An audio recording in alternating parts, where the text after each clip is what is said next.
Енді бүгін біздің сабағымызға ата-аналарымыз да қатысып жатыр. Енді пайдасы жасалу жолы және мәдени маңызын бүгін түсінетін боламыз.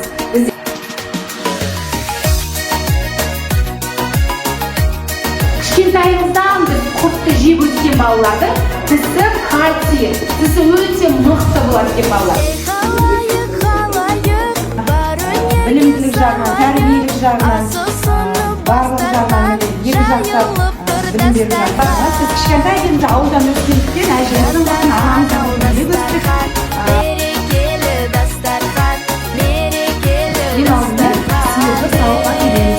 Әкелгеннен кейін жылы сүтті сүйіп алып, тасылар, тастамыз.